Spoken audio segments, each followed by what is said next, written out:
每一天，因为明天该好好规划。多牵绊无数个你在心间，相遇不算晚，余生多欢颜。无论多远，旅途不散，为你心安。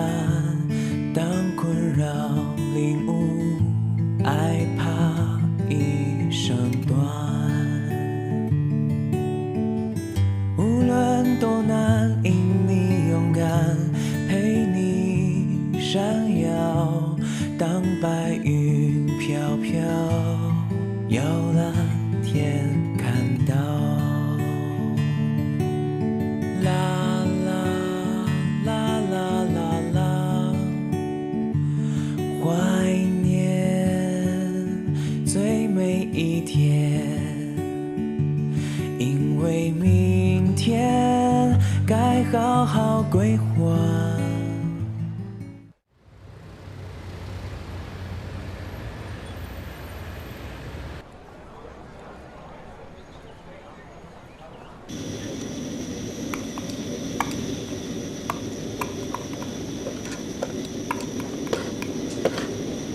哎呦，您可回来了！哎呀，我这半道上我那车熄火了，鼓捣了半天也没鼓捣着，怎么了？耽误事儿了？嘿，您这想哪儿去了？我是说呀，您那车可是大班，用它拉这鸡鸭鱼肉，您不嫌弄您那车腥啊？我早说质疑面包，份儿不答应啊！不坐我的车坐哪个车呀？先看看来，小黄花怎么样？瞅瞅吧。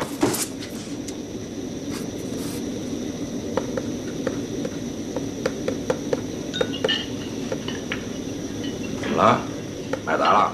这鱼要是化了冻，它一水不成形啊，这都有味儿了，这没法用啊。您这采购的，肯定又让人给蒙了。这是小黄花，也不是活鱼，可不就这味儿吗？可是用它炸出来，这客人一准退赛，您信不信？咱这饭馆不是没出过这种事儿啊，这一直不上课，凤儿都嫌咱这个菜做的质量不稳定，就这样的原料，我们再有能耐，他也做不好，不是？我说老杨，这我就给你掰扯掰扯，我买这小黄花怎么了？合着饭馆生意不好，孙子你赖我头上了。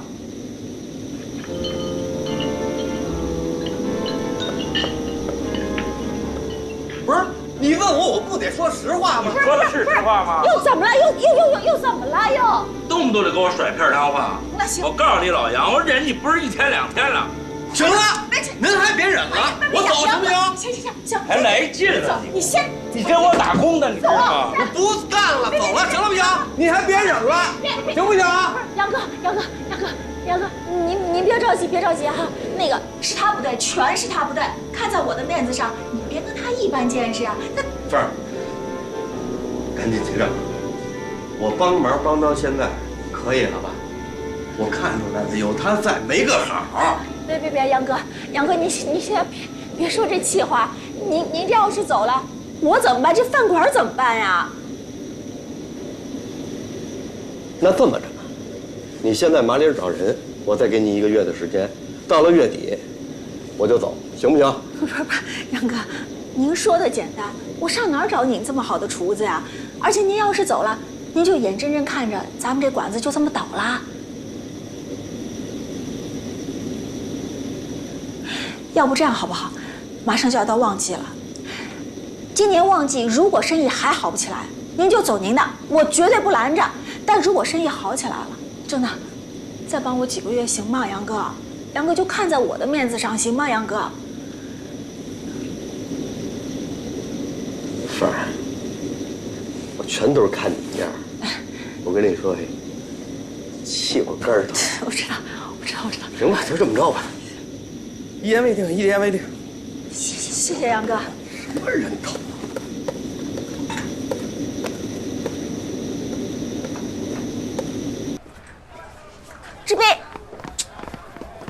志斌，哟，后采购的事儿你就别管了。凭什么呀？就凭你买的黄花鱼，就凭你对杨师傅的态度，要不是我说好话，人家明天就走了。走就走，吓唬谁呢？3条腿的蛤蟆找不着，2条腿的厨子还不好找。你就算帮我不行啊！啊，杨师傅要真走了，咱们这馆子真的开不下去了。不管怎么说，我也是他老板啊，给我装什么大个儿的呀？我还不能说他了。他哪儿跟你装大个儿的啦？啊，你凭良心想想，杨师傅、小珍、小丽他们不是对嘴巴心有感情，是对我有感情，要不然你能留下来帮我吗？你倒好，逮谁骂谁。你自己想想，哎，就小丽，小丽被你妈哭多少次了？我不都是为了饭馆好吗？哎，我知道你是为饭馆好，我知道你是心疼我，为我好，那就看在我的面子上，帮我为人，对他们态度好一点，行吗？啊？行，看你敷衍的，走了啊。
爸，您为什么在这底下放一层竹篦子，又放一层铲子骨啊？是防止肉粘在锅上，啊，别烧焦了。又给您学一招。哎，你那个料下齐了吗？啊，这8冷8热我都准备齐了。这主菜是您准备的，我就不清楚了。是啊，当然是我备了，让你备你敢吗？当然敢。口气还真不小。哎，大妈，这盘子太漂亮了，是古董吗？那倒不是，这就是今天晚上咱们吃饭用的家伙。吃顿饭要用这么好的家伙，这顿饭一定很美妙。美不美的，你大爷打昨儿就开始忙活上了。这顿饭还要忙2天啊！啊，当然。太奇怪了，我还是得去看看我大爷是怎么做的。哎，你别进来，你晚上就等着吃吧。你大爷有个毛病，我忘了告诉你了，他做饭的时候啊，不愿意旁边站着别人看。哎，也不让我看看，太遗憾了。那行，我还是去找小小聊聊天去吧。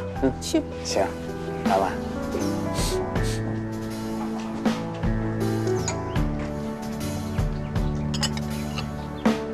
看看这汤好了没有？我估计差不多了。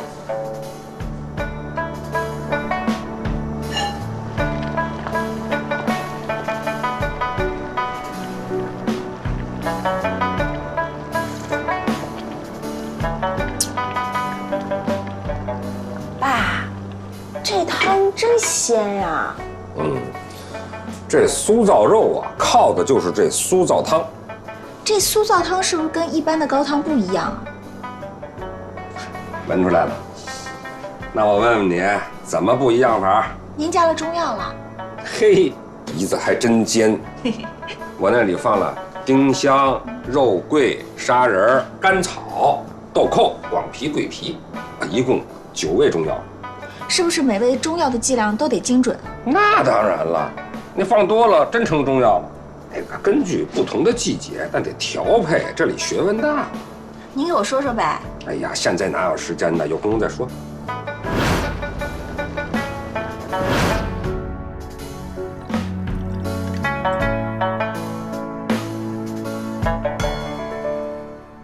小小，你片子怎么还没拍完呢？哎呀，这不是还磨蹭我们老板吗？想让他多批点钱，但是老板说那创意吧就太腻歪了，那个爱情就跟那饮料真实的不搭。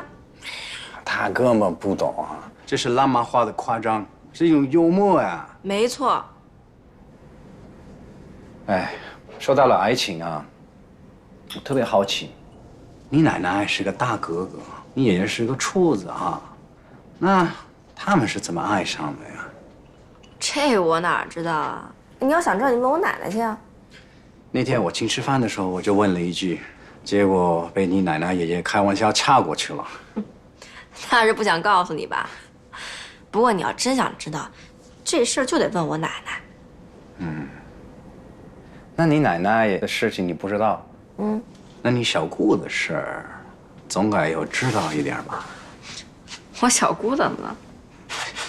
你小姑中经的条件这么好啊，那为什么到现在都还没有结婚呢？哦，你要是问这个我还知道点儿。那你快说说。嗯，其实呢，这简单说啊，这就是我小姑的命。其实她之前她也不这样，跟我这么大岁数的时候，她那会儿还挺爱闹、爱疯、爱笑，啊，也挺开放的。关键是，是吗？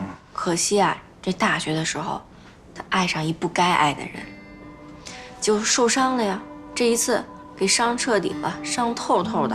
嗯，从此就成这样了，就开始搞学问，他就很难再轻易对别人打开心扉了，就感觉对爱失去了激情。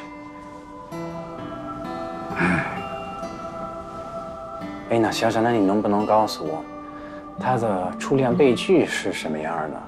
他遇上了一个什么样的男人？哎，你这瞎打听什么呢？跑我们家点儿，干嘛呢？你怎么不说你啊？你怎么样？我看你这也老谈恋爱，你怎么也耽误到现在啊？怎么到了一个没追上？哎呀，没有，在国外晚点结婚没事了嘛。那我可以跟你讲，但是你先得告诉我，你跟向东发展到什么阶段了啊？什么叫发展到什么阶段呀？我们俩就是哥们儿兄弟。哥们儿啊，骗谁呀？真的，我郑重跟你说啊，我们俩之间纯友谊，没有别的。好，我信。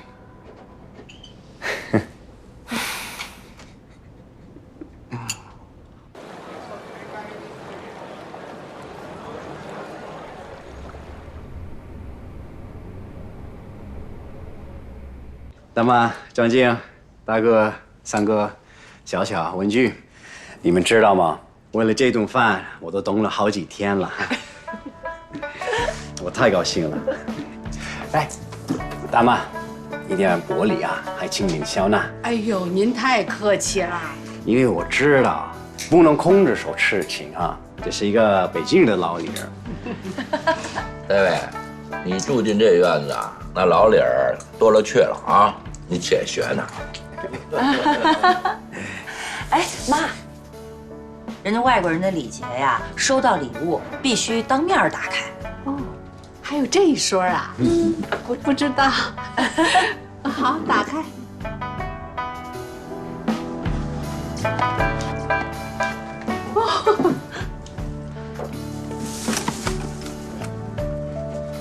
哟，你怎么送我奶奶一玩具啊？我小时候玩过这玩意儿，西洋八音盒。这礼送的好。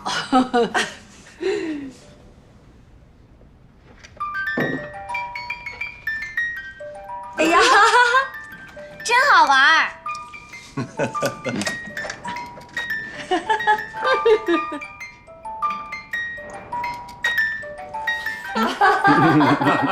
哟，这里边还有卡片呢。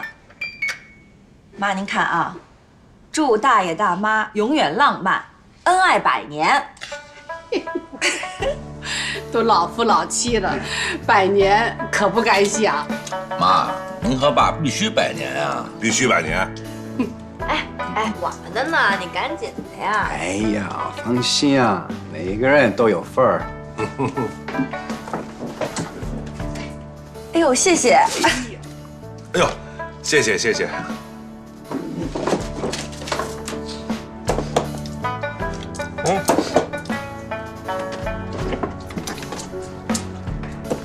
哎，大卫，我这里头不是个玩具吧？我也不知道啊。你买的你不知道？你知道他们外国的人礼呀，这礼物啊都装在盒子里，到时候呢随机发到什么是什么，你知道吗？张静呀，我们的礼你居然都懂了啊！我当然懂了。其实啊，不在意礼物是什么，在意的是一份惊喜。哎，那个没错。那我们就笑纳了啊！看看惊喜，打开吧，赶紧。看看。哟，张一元，谢谢啊。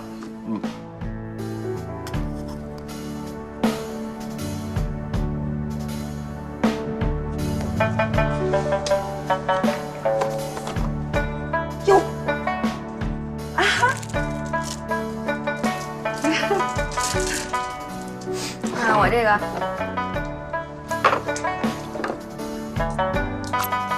哟，项链。看我这个。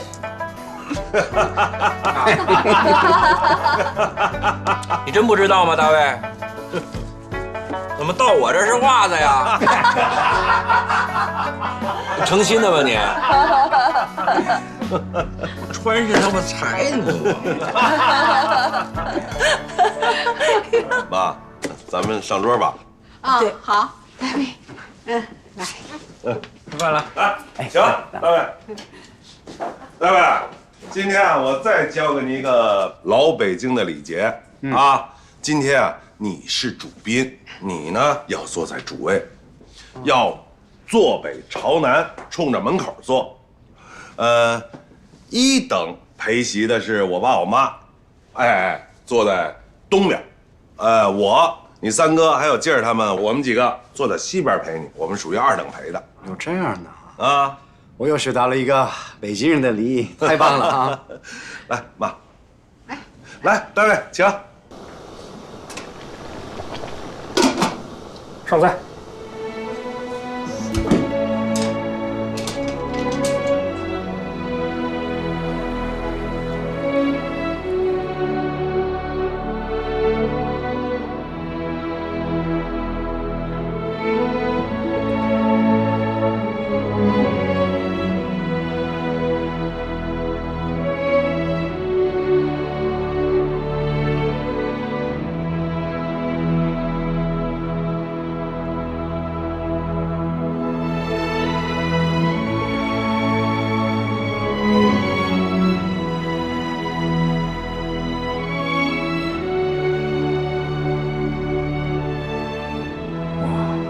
太丰盛了，太棒了！大卫啊，这道元涮虾卷儿，还有那个香酥鸭方，都是国宴上的菜。但今天的主菜呢是这个。哟，好香啊！哎，这是什么菜啊？这道酥造肉啊，是根据爱新觉罗溥杰先生的夫人嵯峨号写的这个《实在宫廷》里记载的。这道菜啊是经过加工改造出来的。话说当年呢，乾隆45年，乾隆爷啊巡视江南来到了安澜园陈元龙的宅子里。这个陈元龙有个厨子，叫张东官。他烹饪的菜肴啊，使乾隆爷啊龙颜大悦，啊，就把张厨子带到宫里了，啊，乾隆爷呀喜欢吃味厚之物，这张厨子呢，就用香料烹饪了这道猪肉菜，因为张御厨是苏州人，所以把这道菜就命名为苏造肉。北京城那卤煮小肠的祖上啊，那个小肠陈，当年就是以卖苏造肉为营生。大卫啊，这道菜呀做起来可不容易，光吊汤带做肉，用时整整3天。哇！哎，大爷，你等一等啊。大卫，干嘛去？我大爷的菜太有文化了，全都是艺术品，我要把它们拍下来。大卫这孩子还真有心。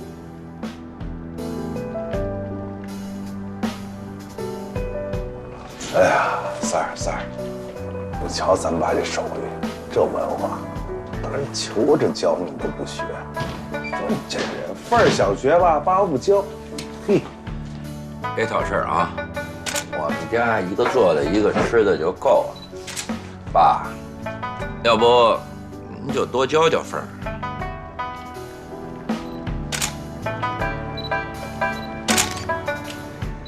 大卫啊，就凭你这态度，是吧？可算是孺子可教。那今天我就好好的给你讲一讲我们中国的餐饮文化。啊，说起中国菜呀，讲究的是色香味俱全。啊，我做的宫廷菜呀，这一路啊，最讲究外观、造型，还有色彩的搭配。你看，这鸭方、围配、香酿4种办法全用上。哎，咱就说这鸭方，底下垫着一层花瓣的这个黄瓜片，这叫以素为荤。啊，还有那个干烧灌汤黄鱼，鱼肚子里啊要放青豆、笋丁儿，还有火腿，哎，这叫以辅料酿主料。啊，还有这道元帅虾卷儿，跟这个肉馅蛋饺，它搁一块儿，这叫配，要配出黄龙踏雪梅的这么好听的名字。大卫，你今儿真是有口福，今天的菜呀，好多呀都是当年我爸在国宴上做过的，今儿你都吃着了。我真的太荣幸了，大爷为了找大爷我还做了这么多。哎呀，这不算多，当年我爷爷呀给靖王府做了一回流水的满汉全席，上面飞的，地下跑的，山珍海味一应俱全，啊，200多道菜，啊，吃了2天6顿。哇，这也太足够了。大卫啊，我们中国菜呀，分鲁菜、川菜、粤菜、淮扬菜，啊，各有各的特点和风味。啊，我先跟你说说山东鲁菜。啊，爷爷，您还说呀？行了，行了，要等你爷爷把他这个菜说痛快了呀，这些菜都得馊了。大家吃吧，开吃。来，开吃。来，爸，动筷。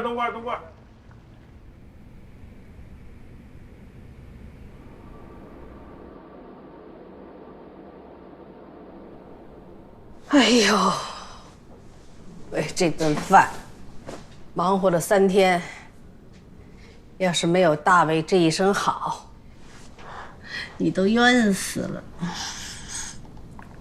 我不跟你说了吗？借着请大卫，是吧？也让你解回馋，把全家人招呼回来热闹热闹。哎，老婆子，你跟我说实话，我炒的这几个菜，照以前比，有什么差池吗？你还别说，你这老头子就这点让人服气。都这么大岁数了，可那手艺还惨。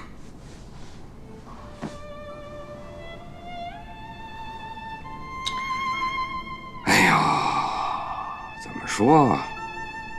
照年轻的时候比，还是差着行市。哎，我这几个儿子呀，没一个争气的。可惜了我这身手艺，只怕是到我这儿就断喽。你别那么死心呀！我看凤这孩子悟性挺高，人也实在，你就把手艺传给他。我倒是想传，可是老祖宗的规矩不能破呀。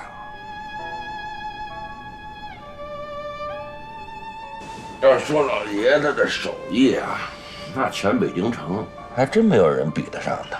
你说爸，这一坐上大菜，两眼放光，这勺颠老高了，一站这大半天，比我都有劲儿。老头这身子骨啊，是常年练出来的。他再练，岁月不饶人呐。啊，老阴阳少厨子，老了就是老了。老了真不行，再过几年他就颠不动了。哎呀，爸要是能把这肚子里的厨艺都交给我，那就好喽。哎，我就纳闷了，你说你女的怎么这么喜欢当厨子呀？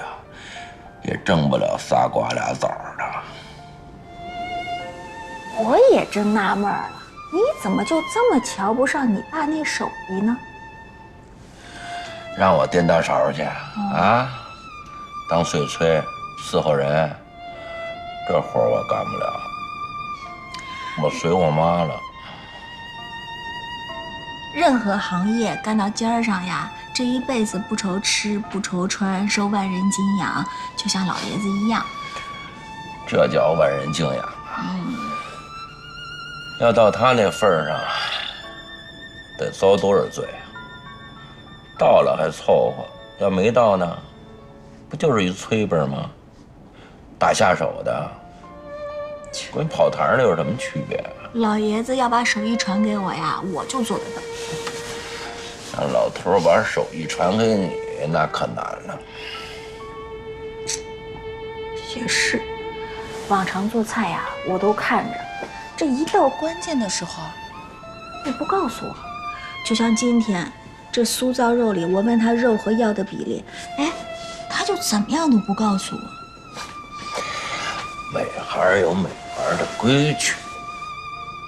什么规矩啊？边机不可泄露。饭馆都这样了，你还说风凉话？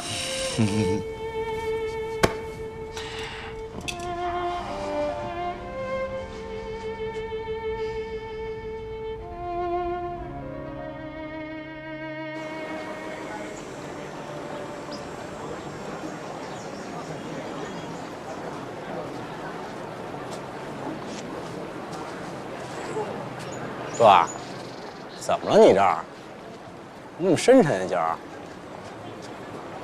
哎呀，说这见天的，看着自个儿的媳妇儿，忙上忙下，忙里忙外，累得跟狗似的，啥忙也帮不上，这算什么男人？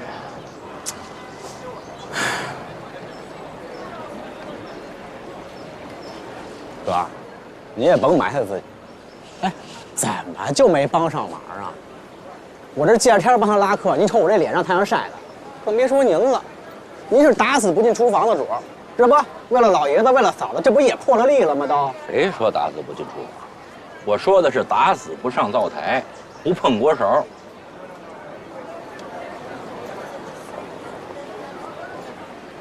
那怎么办？现在？我琢磨着，这八仙的租金，顶多还能扛1个多月。再过一阵子，就该到什刹海的旅游旺季了。是，往年那时候这人乌泱乌泱的，你说哪个饭馆不火呀？咱要能扛过这1个多月，扛过这节骨眼儿，扛到旅游旺季，哎，说不定最八仙就煽起来了。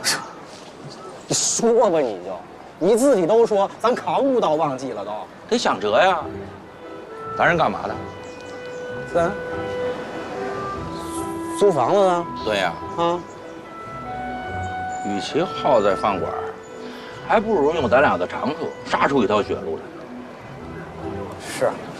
是杀，你光说杀，咱哪儿杀去？咱有啥辙？咱？哎，你还记不记得，戴维那几个洋朋友说好几遍了，要租我那样的院子。那哥几个给的租金不可能比戴维给的低吧？你别闲了，走，别闲着，走啊你！消停，不是，消停点。我那样的院子哪儿找去？有吗？你就是想想。是吧？那鼓楼钟大妈那房子，你好像知道吧？当然知道。3间北房，独门独院，连屋带院子100多平米，那院好啊，是吧？你想啊，这钟大妈无儿无女，这老伴儿头几年就走了，现在整个一孤寡老人。我前2天跟他聊天的时候，他就跟我说什么以后想去个老人院。你还有闲工夫跟老太太聊天？我这不跟老太太套套近乎吗？再叫黄鼠狼给鸡拜年。说吧，你要干嘛？你这话说的，我这纯粹学雷锋做好事儿。说你要干嘛？爸，你看这钟大妈70多了，时不时犯个老年痴呆，又没人照顾。咱说句不好听的，你说真要有什么事儿，这死家里都没人知道。嘴怎么那么损？哎，我这个意思啊，咱呀给钟大妈找一个顶级的、高级的养老院。你瞧，第一，有人照顾；第二，医疗设备齐全，有吃有喝的，对不对？关键有一帮老头每天陪他聊天，这安享晚年多美啊，是吧？你还别说，这招还有点靠谱，是吧？那咱就磕个钟大妈，走着。哎，我跟你说啊，但是这房租咱可1分钱不能挣啊！不是，真学雷锋去？不是雷锋，咱有装修费，你知足吧？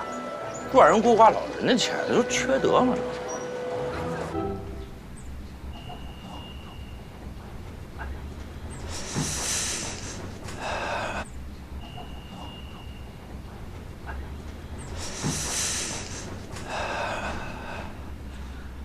正经在家吗？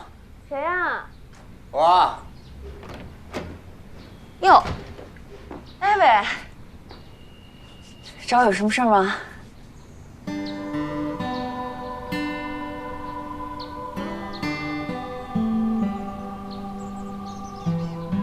发什么愣啊？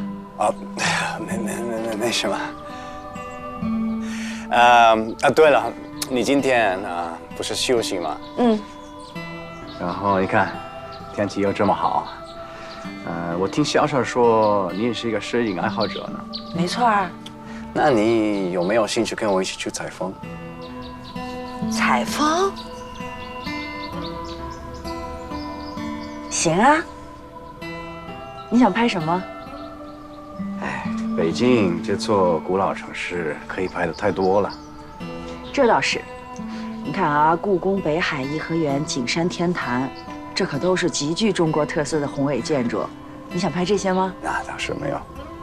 你不会是想带我去拍长城吧？没有。你说的这些都不是我今天想拍的主题。那你想拍什么呀？胡同和生活在胡同里的人。这个主题好，你等着我啊。好。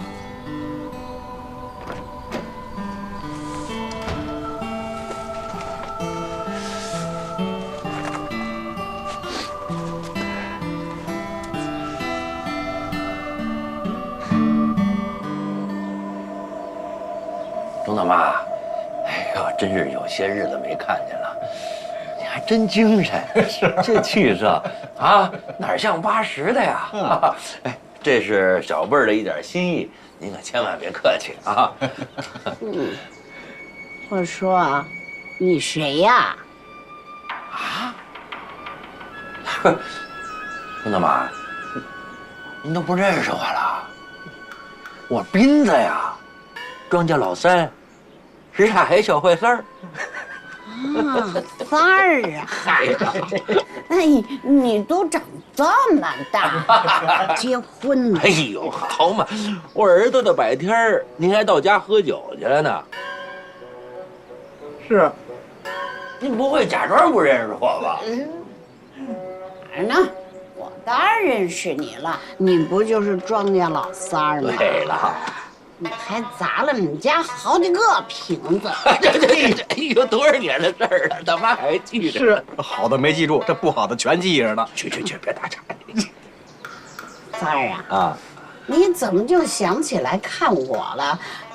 还这么破费，你这怎么话说的？哎呀，不想您了吗？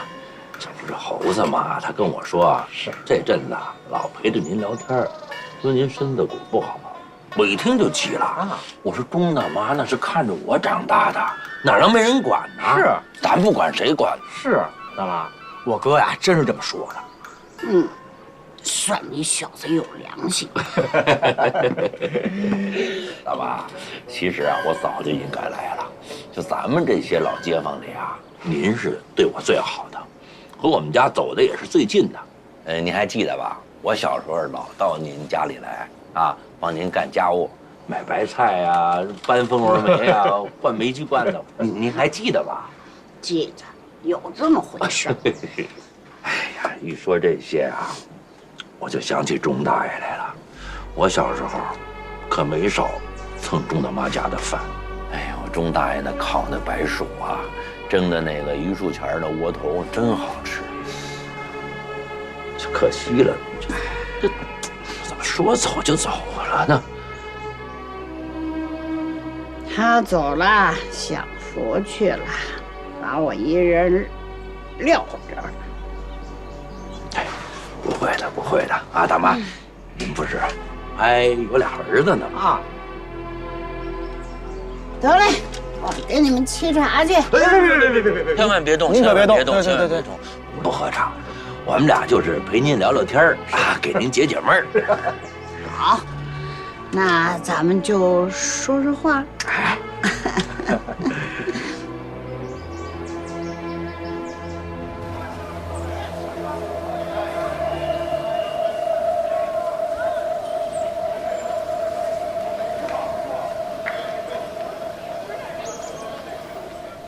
钟大妈，要说这北京的养老院，没有我不知道的。您就交给我，我保证给您办的漂漂亮亮的、舒舒服服的。这么说，你们俩能把我安置了？不光是安置了，还得让您这老年生活过得跟活神仙似的。我能当活神仙？那可不。您不知道吧？咱们国家呀，步入老龄社会了，党和政府啊出台了一系列的政策，对，就是为了让老百姓老有所依、老有所养。就是为了让老年人的生活得到全面保障，质量得到全面的提高，多好！就咱北京现在到处建养老院，设备倍儿齐全。我们给您挑的那家啊，是全北京最好的，也不远，就在北京近郊，山清水秀，那漂亮极了，空气也好。是，大妈，您听我说，您住那房子就一套间，厕所那都是电子马桶，淋浴间大澡盆子，而且里边的医疗设备那都是高科技的医疗设备啊。只要您这心脏啊不舒服，血糖啊血脂一高，护士立刻就得过来。您说这您多踏实！您要是想玩，唱歌跳舞、写字画画，您随便玩。您要愿意打麻将啊，什么老头老太太都陪着您一块儿打，有吃的，有喝的，有穿的。哪天您想出国旅游去了，没问题啊，保镖随时跟着，护士旁边得搀着您，您多美呀您！这感情好啊！是啊，可我这穷老婆子，哪人家能让我去啊？咦，您这话说哪去了？谁穷啊？您可一点都不穷，我跟您说。我还不穷啊，我那存折上没几个零儿。哎呦，大妈，您都不知道自个儿有多富吧？是，比我们俩富多了啊！您这钱啊，这辈子都花不了。在哪？在哪呢？就在这儿，这院子，这屋子，全是钱啊！你们俩这什么意思啊？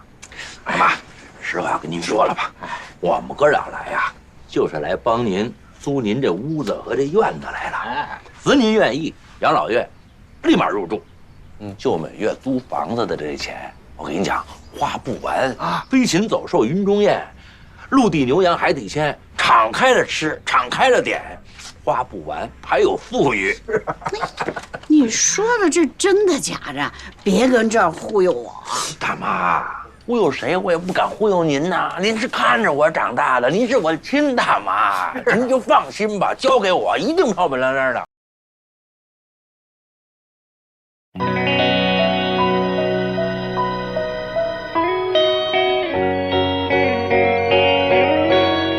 是岔开的风，带着那么独有的书卷气，飘飘洒洒着流水，把交错的胡同挥洒的没了俗气。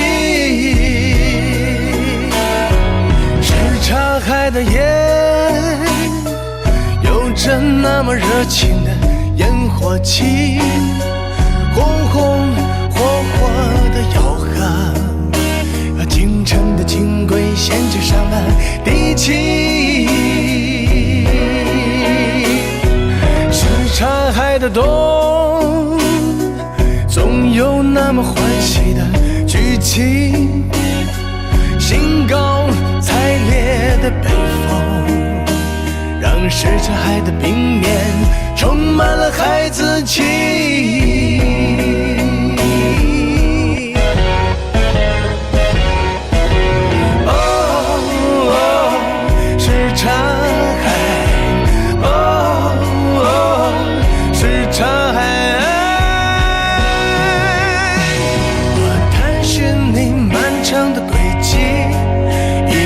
天地越来越觉得你简直就是传奇。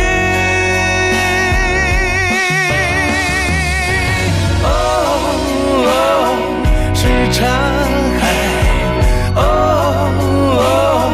是岔海，我庆幸生长在这里，一人一出戏，努力做好自己，才不会辜负你。